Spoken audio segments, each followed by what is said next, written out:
ಬಾರೋ. ಅಕ್ಕ ಇವತ್ತು 2 ಜೊತೆ ಡ್ರೆಸ್ ಬೇಕು ನೋಡಿ ನನಗೆ. ಸರಿ ತಗೊಳಕ್ಕೆ ಬಾ. ಅಣ್ಣ ಶರ್ಟ್ ತೋರಿಸ್ರಿ. ಇದ್ರಿ ಹಾಂ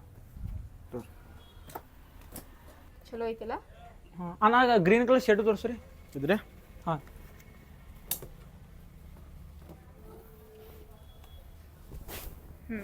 ಇವೆರಡು ಪ್ಯಾಕ್ ಮಾಡ್ರಿ. ಇದು ತಗೋರಿ ರೆಸಮ್ದ 4500 ರೂಪಾಯಿ.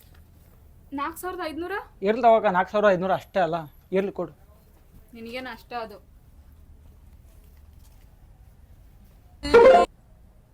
ಪೇ ಆಗಿತ್ತು ನೋಡ್ರಿ.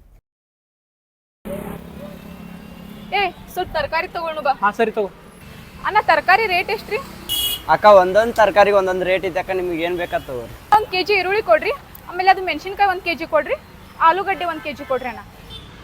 ತಗೋ ಅಕ್ಕ 350 ಏನಪ್ಪ ಇಷ್ಟಕ್ಕೆ 350 ಏನು ಬಂಗಾರ ರೇಟ್ ಹೇಳ್ದಂಗೆ ಮಾಡತ್ತಿಲ್ಲಪ್ಪ, ಸ್ವಲ್ಪ ಕಡಿಮೆ ಮಾಡಿ ಕೊಡು. ಸುಮ್ಮ ಅವ್ರು ಹೇಳ್ದಷ್ಟು ಕೊಟ್ಟು ನಡಿ. ಅಲ್ಲಿ ಅರವಿ ಅಂಗಡಿಯಾಗ 4500 ಕೊಟ್ಟು ಬಂದಿಲ್ಲ. ರೈತರು ಬೆಳೆದಿರೋ ಅಂತ ಬೆಳೆಗೆ ಮೊದಲು ಬೆಲೆ ಕೊಡೋದು ಕಲಿ ನೀನು, ಮತ್ತೆ ರೈತರಿಗೆ ಗೌರವ ಕೊಡೋದು ಕಲಿ. ಸಾರಿ ಕೇಳೋರಿಗೆ. ಅಣ್ಣ ತಪ್ಪಾಯ್ತು. ಸರಿ ಬಾ. ಹೊರಬರಲಿ ಎದೆಯ ಬೇಕಳಿಕೆ ಹರಳದ. ಎಲ್ಲರಿಗೂ ನಮಸ್ಕಾರ ರೀ. ಈ ವಿಡಿಯೋ ಮಾಡೋ ಉದ್ದೇಶ ಏನಪ್ಪಾ ಅಂದ್ರೆ ರೈತ ಬೆಳೆದಿರುವಂತ ಬೆಳೆಗೆ ಬೆಲೆ ಕೊಡ್ರಿ, ಮತ್ತೆ ರೈತರು ಮಾಡ್ತಿರೋ ಹೋರಾಟಕ್ಕೆ ಎಲ್ಲರೂ ಬೆಂಬಲ ಕೊಡ್ರಿ. ಧನ್ಯವಾದಗಳು.